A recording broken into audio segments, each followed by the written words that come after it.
CM Pushkar Singh Dhami पहुंचे आईआरडीटी सर्वे चौक देहरादून। पहल 2021 कार्यक्रम का मुख्यमंत्री ने किया शुभारंभ। महंत नरेंद्र गिरी की मौत के बाद केंद्र सरकार गंभीर, अखाड़ा परिषद के पदाधिकारी को मिलेंगे कमांडो। उत्तराखंड में ट्रेन से सफर करने वालों को हो सकती है परेशानी। 1 दिसंबर से 28 फरवरी तक 5 ट्रेनें रहेंगी रद्द। हरिद्वार में बंद हुई गंग नहर, हर की पौड़ी पर रह गया केवल 1.5 फीट पानी। उत्तराखंड में फिर बदलेगा मौसम, रविवार और सोमवार को भारी बारिश के आसार, ऑरेंज अलर्ट जारी। आप देख रहे हैं के न्यूज, खबरों का सारथी।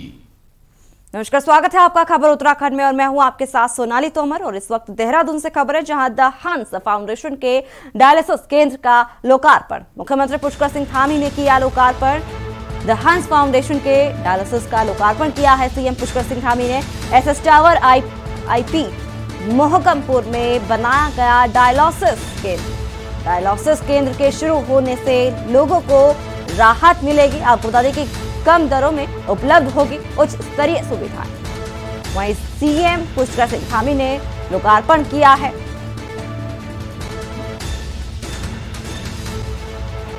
एसएस टावर आईपी मोहकमपुर में बनाया गया है डायलिसिस केंद्र, जिसका लोकार्पण कर दिया है सीएम पुष्कर सिंह धामी ने। कम दरों में उपलब्ध होगी उच्च स्तरीय सुविधाएं। आपको बता दें कि द हंस फाउंडेशन के डायलिसिस केंद्र का लोकार्पण किया है उत्तराखंड के सीएम पुष्कर सिंह धामी ने।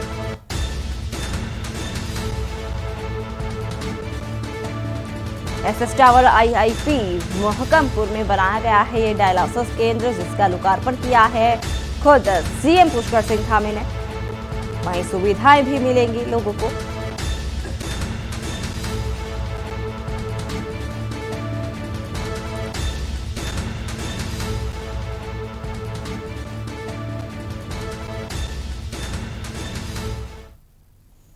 और अब देहरादून से खबर है, जहां सीएम पुष्कर सिंह धामी पहुंचे आईआरडीटी सर्वे चौक।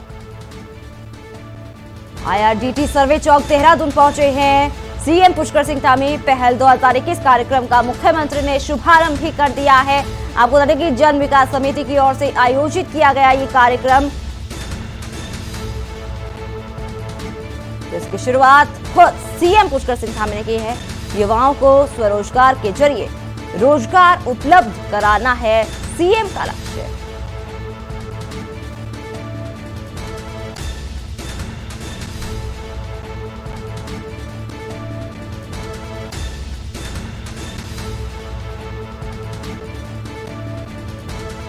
युवाओं को स्वरोजगार के जरिए रोजगार उपलब्ध कराना है लक्ष्य। आपको बता दें कि सीएम पुष्कर सिंह धामी आईआरडीटी सर्वे चौक देहरादून पहुंचे हैं, जहां पर उन्होंने पहल 2021 का शुभारंभ किया है। अधिकारीगण, हमारे माननीय मुख्य अतिथि महोदय, मुख्यमंत्री। और अब बात करेंगे रामलला के दरबार में धामी। जी हाँ, मुख्यमंत्री पुष्कर सिंह धामी का अयोध्या दौरा है। थोड़ी देर में देहरादून से होंगे रवाना सीएम पुष्कर सिंह धामी। वहीं अयोध्या में हनुमानगढ़ी और रामलला के करेंगे दर्शन। थोड़ी देर में देहरादून से होंगे रवाना सीएम पुष्कर सिंह धामी। अयोध्या में हनुमानगढ़ी और रामलला के दर्शन करेंगे सीएम पुष्कर। देहरादून में द हंस फाउंडेशन के कार्यक्रम में उपस्थित है सीएम पुष्कर सिंह धामी।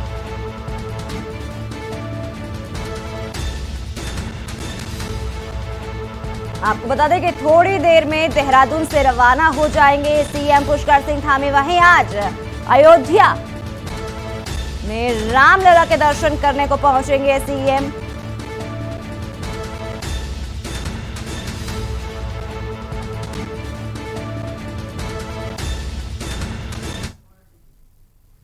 देहरादून से खबर है, जहां उत्तराखंड के सीएम पुष्कर सिंह धामी आज रामनगरी पहुंचेंगे। 2 दिन के दौरे पर हैं उत्तराखंड के मुख्यमंत्री पुष्कर सिंह धामी। आपको बता दें कि दोपहर 2:45 पर अयोध्या के नाका एयरपोर्ट पर पहुंच जाएंगे सीएम पुष्कर। यात्री निवास सरयू होटल में कार्यकर्ताओं से मुलाकात भी करेंगे सीएम।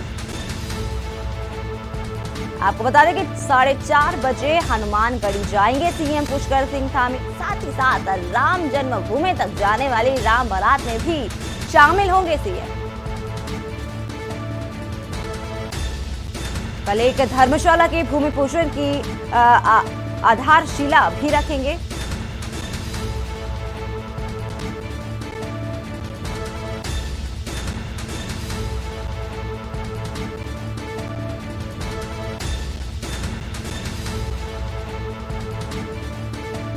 तमाम जानकारी के लिए आपको बता दें कि अभी कुछ देर बाद देहरादून से निकलेंगे सीएम पुष्कर सिंह धामी अयोध्या से, वहीं अयोध्या पहुंचेंगे। ज्यादा जानकारी के लिए हमारे साथ हमारे संवाददाता अंकित काला हमारे साथ जुड़ चुके हैं देहरादून से, और अयोध्या से प्रदीप विश्वकर्मा पॉलिटिकल एडिटर हमारे साथ जुड़ चुके हैं। सबसे पहले तो अंकित आपसे जानना चाहेंगे कि अब से कुछ देर बाद सीएम पुष्कर सिंह धामी देहरादून से रवाना हो जाएंगे अयोध्या के लिए। तमाम जानकारी आपसे जानना चाहेंगे अंकित। बिल्कुल, देखिए सोनाली, मुख्यमंत्री पुष्कर सिंह धामी का अवध है और कई तमाम जो कार्यक्रम किए गए हैं पुष्कर सिंह धामी करते हुए नजर आएंगे। की बात करें तो अभी मुख्यमंत्री फाउंडेशन के कार्यक्रम में सिंह धामी और ऐसी जानकारी की बात 40 मिनट पर मुख्यमंत्री इस यहाँ से कार्यक्रम से जी अंकित, आपकी आवाज हम तक साफ नहीं आ पा रही है। प्रदीप जी, मैं आपसे जानना चाहूंगी कि जिस तरीके से आप आज अयोध्या पहुंचने के लिए अब रवाना होंगे देहरादून से सीएम पुष्कर सिंह धामी, क्या क्या तैयारी कर ली गई है अयोध्या में, तमाम जानकारी आपसे जानना चाहेंगे प्रदीप जी।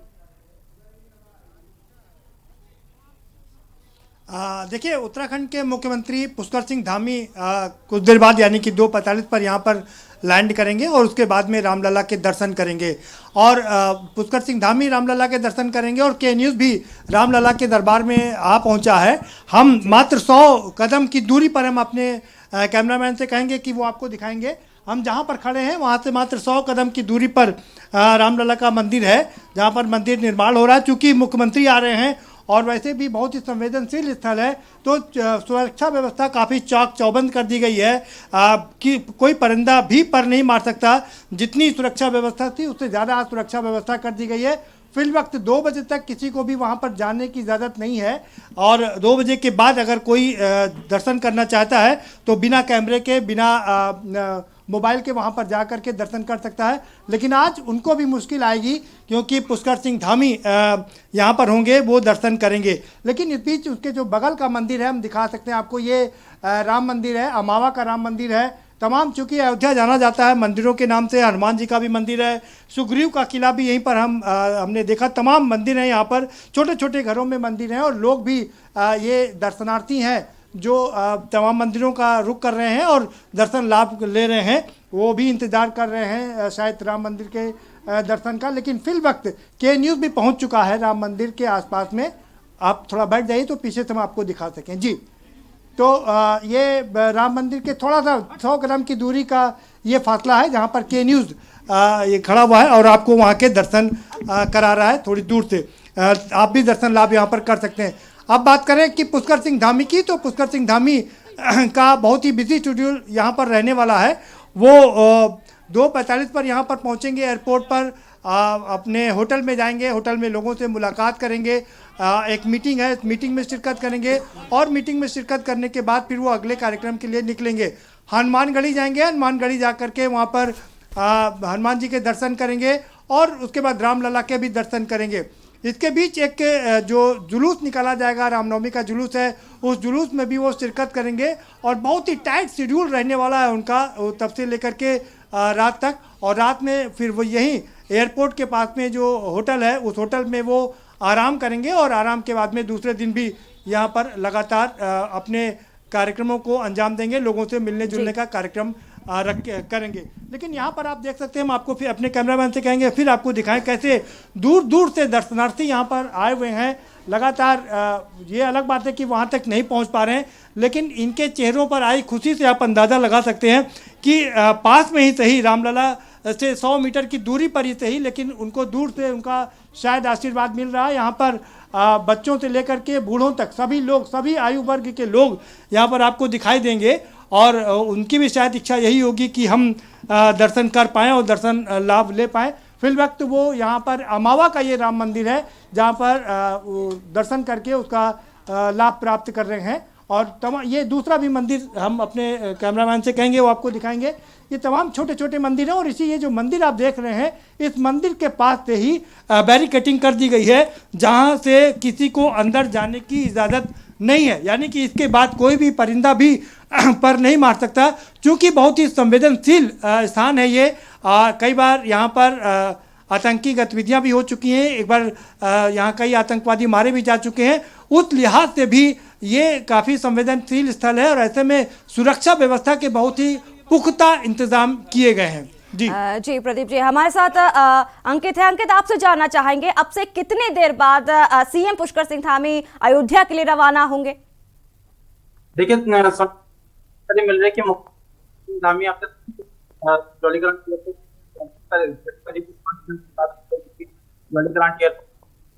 इस बार 45 मिनट अयोध्या में यहाँ पर तमाम वो करेंगे। तो आपसे मुख्यमंत्री से थोड़ी देर ग्रांट के लिए जी अंकित, प्रदीप जी आपसे जानना चाहेंगे जिस तरीके से उत्तराखंड के मुख्यमंत्री पुष्कर सिंह धामी वे यूपी के अयोध्या में पहुंचने वाले हैं, क्या अहम लग रहा है इस दौरे को लेकर? देखिए, जैसा मैंने पहले भी अपने दर्शकों को बताया कि उनका दौरा ये बहुत ही महत्वपूर्ण होने जा रहा है, क्योंकि अब से 2-3 महीने बाद चुनाव है। 25 दिसंबर के आसपास जो पिछला शेड्यूल था उसकी अगर हम बात करें, जो 2017 में चुनाव हुए थे, 25 दिसंबर को आचार संहिता लग गई थी, 15 दिन का समय होता है, यानी कि उसके बाद 10 जनवरी से ये सारे प्रोसेस चुनाव के शुरू हो जाएंगे। जनवरी और फरवरी में चुनाव होंगे। उत्तर प्रदेश में 7 चरणों में चुनाव होते हैं और एक एक चरण में करीब करीब एक हफ्ते का डिफरेंस रखना पड़ता है, क्योंकि फोर्स को मूव कराना पड़ता है। फोर्स वहाँ से जाती है, केंद्रीय रिजर्व पुलिस CRPF होती है, तमाम फोर्स होती हैं, उनको रास्ता नापना होता है और इसलिए कम से कम 4 से 5 दिन का डिफरेंस दोनों में रखा जाता है। जी। करीब 7 चरणों में ये चुनाव होते हैं। यूपी की अगर हम बात करें तो जाहिर सी बात है कि करीब 1.5 से पौने 2 महीने लग जाता है। तो 10 जनवरी के आसपास ये प्रक्रिया शुरू होगी और फरवरी एंड में मार्च 5 तारीख तक, या हम कहें 10 तारीख तक, ये 11 तारीख तक ये सारी प्रक्रिया समाप्त हो जाएगी और 11-12 के बीच में रिजल्ट आ जाएगा।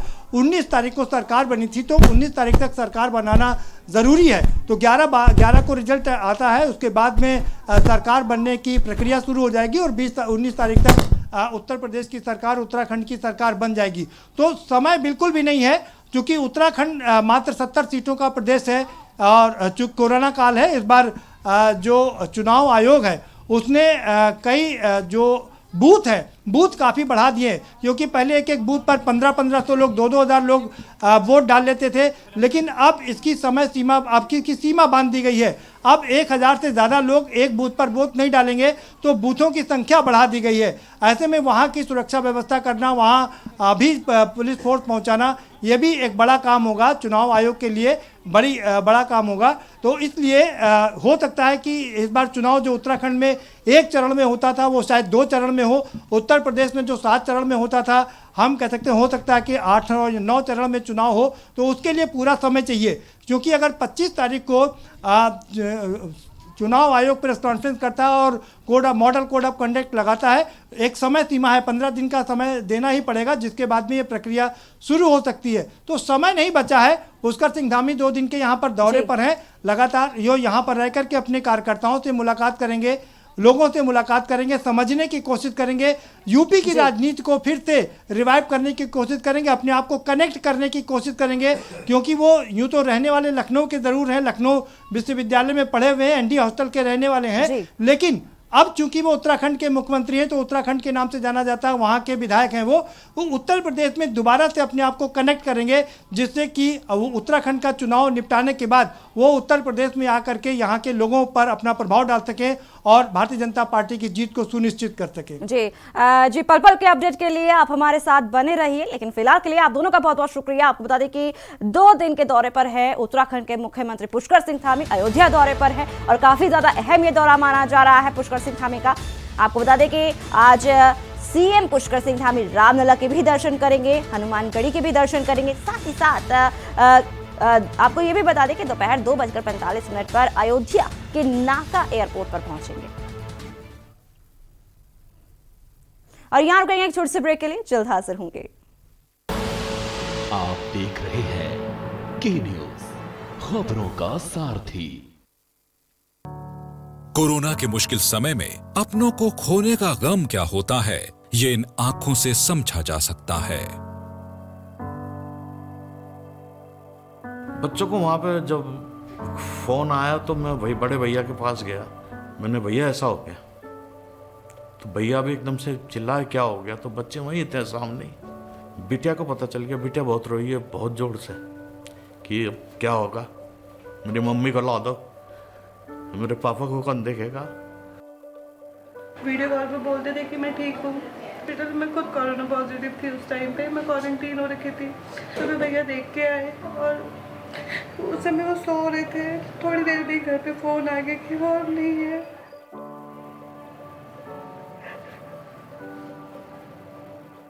अभी मम्मी को ढूंढती है तो घुमाने ले जाती हो कि दिन रात ऐसी बोलती मम्मी कहाँ है मम्मी कहाँ है। सोते समय भी कहती थी कि यहाँ पे मम्मी सोती थी। रास्ते में ले जाता हूँ तो कहते हैं यहाँ पे मम्मी, हर पूरी कॉलोनी के चक्कर कटाती है कि इस रास्ते चलो इस रास्ते चलो। जो भी आती है वहाँ पे लेडीज उनसे पूछती मम्मी कहाँ है। उनकी माँ की ये इच्छा थी, वो उनका सपना प्लान बहुत थे हमारे दोनों के, घर बनाने का, लड़की की शादी करने का और इसको पढ़ाने का। तो वो तो चली गई, मैं कोशिश करूँगा।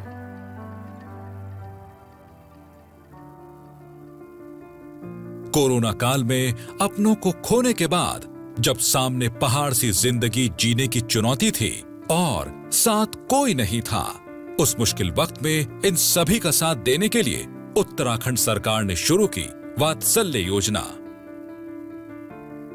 जिसने आज इन चेहरों में एक आत्मविश्वास जगाया है कि वो अब अकेले नहीं हैं। उत्तराखंड सरकार का साथ उनके साथ है। तो ये कि वात्सल्य योजना से हमको ये बेनिफिट होगा, बच्चों के डायरेक्ट कोई ट्यूशन फीस नहीं रुक रही है ना, और डायरेक्ट अकाउंट्स में हमें किसी के आगे जाना नहीं पड़ा। आगे जिंदगी में सरकार ने जो मदद की है सब लोगों को, आदमी को सारा मिल जाता है। जो बहुत ही लाचार है, घर से हिम्मत आ जाती, चलो भाई थोड़ा बहुत आ रहे को सहायता मिल रही है। तो वात्सल्य योजना इन जिंदगियों के लिए सहारा बन रही है और आगे आने वाली मुश्किलों को दूर कर रही है।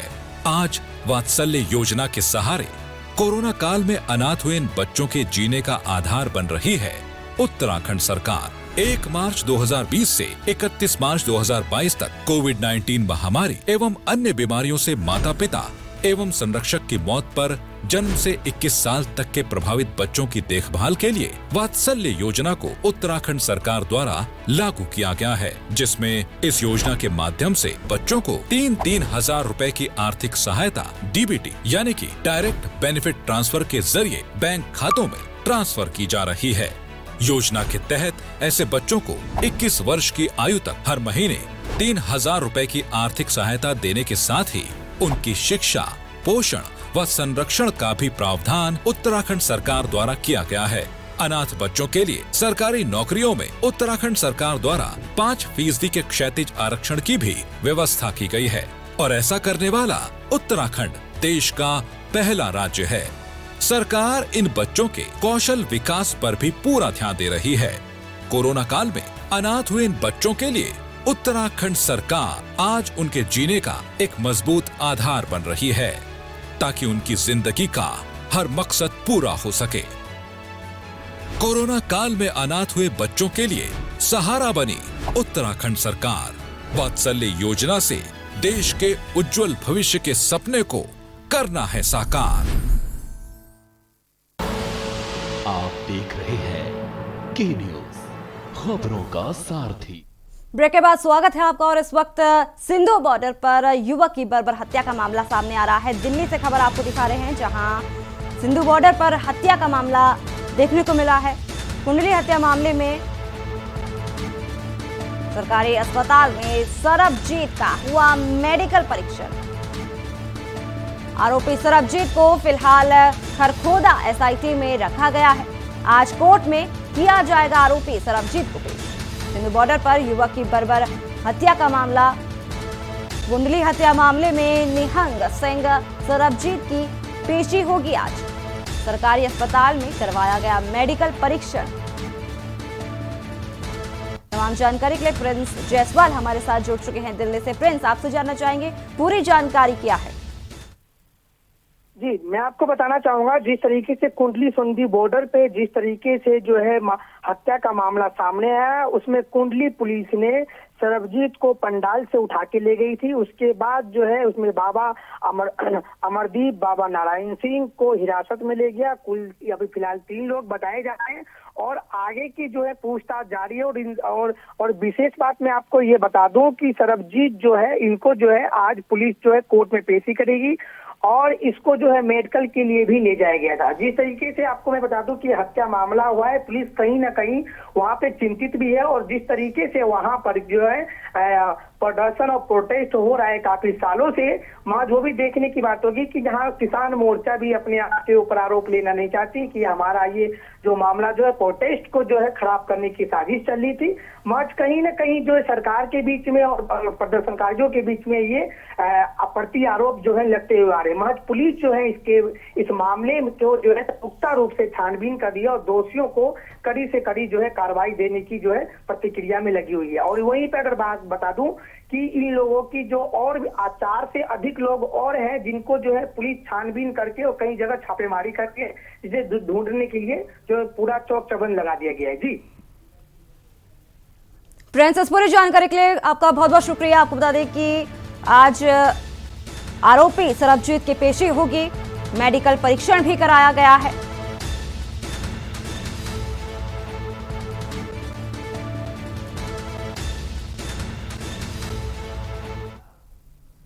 और आपको सीधे ले चलते हैं पंजाब के अमृतसर, जहां पर दिल्ली के डिप्टी सीएम मनीष सिसोदिया क्या कुछ कह रहे, सुन लेते हैं। करने का अवसर मिला, ये मेरा सौभाग्य है अपने सभी कार्यकर्ताओं के साथ में भगवान वाल्मीकि के चरणों में, जहां उन्होंने लवकुश जी को शिक्षा दी थी, यहाँ पर मेरा यही विनती रही कि आम आदमी पार्टी की पंजाब में सरकार बने और उसी तरह से भगवान राम के आदर्शों पर चलते हुए, भगवान वाल्मीकि की प्रेरणा से चलते हुए, उनके दिखाए रास्ते पर चलते हुए आम आदमी पार्टी आगे बढ़े, पंजाब की सरकार आगे बढ़े। यही मैंने यहाँ पे आके विनती। मनीष जी, सबसे पहले पंजाब का सीएम उम्मीदवार कब तक आप अनाउंसमेंट कर देंगे, क्योंकि चुनाव तो नजदीक आते जा रहे हैं? करेंगे जी, बिल्कुल बाकायदा हो जाएगा ये तो। अभी आज यहाँ प्रेस कॉन्फ्रेंस में डेट डिसाइड नहीं कर पाऊंगा, लेकिन करेंगे। एक मिनट, जो सिंधु बॉर्डर पर घटनाएं हो रही हैं उसको आप कैसे देखते हैं? जिस तरह कल जो घटना हुई, दिल्ली सरकार कैसे देखती है? दिल्ली सरकार भी इस घटना को ऐसे ही देखती है जैसे कोई इंसान देख सकता है। बहुत बर्बरता, जिस तरह से नृशंस हत्या हुई है, उसकी जितनी निंदा की जाए उतनी कम है। केंद्र सरकार ने बीएसएफ का अधिकार क्षेत्र बढ़ा दिया, 50 किलोमीटर कर दिया। पंजाब में काफ़ी सियासत हो रही है, किसान भी उसका विरोध कर रहे हैं, आप कैसे देखते हैं? मैं भी यही देख रहा हूँ कि चन्नी साहब ने पीएम साहब केंद्र सरकार के साथ मिलकर कुछ सेटिंग की और पंजाब के किसानों की एक और मुसीबत उनके लिए खड़ी कर दी। सिर्फ किसानों के लिए नहीं, पंजाब के लोगों के लिए एक और मुसीबत खड़ी कर दी। ये चन्नी साहब की, इनकी सबकी सेटिंग क्या है आपस में पीएम साहब के साथ? चन्नी साहब को बताना। किसानों का सर चुनाव का बिगुल बच चुका है, उम्मीदवार आम आदमी पार्टी उतार क्यों नहीं रही? अभी कई हलकों में उम्मीदवार उतारे नहीं अभी तक। अभी तो चुनाव आ गया। सर, नवजोत सिंह सिद्धू का पेचा हो गया। तो ये हम आपको दिखा रहे थे अमृतसर से लाइव, जहां वाल्मीकि स्थल पर डिप्टी सीएम मनीष सिसोदिया पहुंचे हुए हैं। आपको बता दें कि पिथौरागढ़ के गंगोली घाट से खबर है, जहां क्षेत्र में इन दिनों रामलीला कमेटी की धूम मची हुई है। वहीं गंगोली हाट नगर में महाकाली रामलीला कमेटी के द्वारा आयोजित रामलीला में राम भरत मिलन से लेकर सुर्पनखा नासिका वेदन तक का मंचन हुआ, जिसका शुभारंभ भी किया गया। साथ ही साथ रामलीला देखने के लिए भक्त काफी ज्यादा भीड़ भी देखने को मिली। कोविड के कारण पिछले वर्ष रामलीला का आयोजन नहीं हो पाया था, लेकिन इस बार रामलीला के प्रति लोगों में जागरूकता देखने को मिली। श्री महाकाली रामलीला कमेटी एवं सांस्कृतिक मंच द्वारा महाकाली मंदिर परिसर में 87वें वर्ष की रामलीला नाटक का मंचन शुरू कर दिया गया है। विगत वर्ष कोरोना के चलते रामलीला का मंचन नहीं हो पाया था। इस वर्ष कमेटी द्वारा कोविड के नियमों का पालन करते हुए कोविड के दोनों टीके लगा चुके लोगों को ही अभिनय के लिए तालीम दी थी। कमेटी के अध्यक्ष हेमराज रावल ने मंचन में सभी से सहयोग की अपील की। खबर उत्तराखंड में फिलहाल इतना ही। बाकी की तमाम खबरों को जानने के लिए आप देखते रहिए के न्यूज़ इंडिया।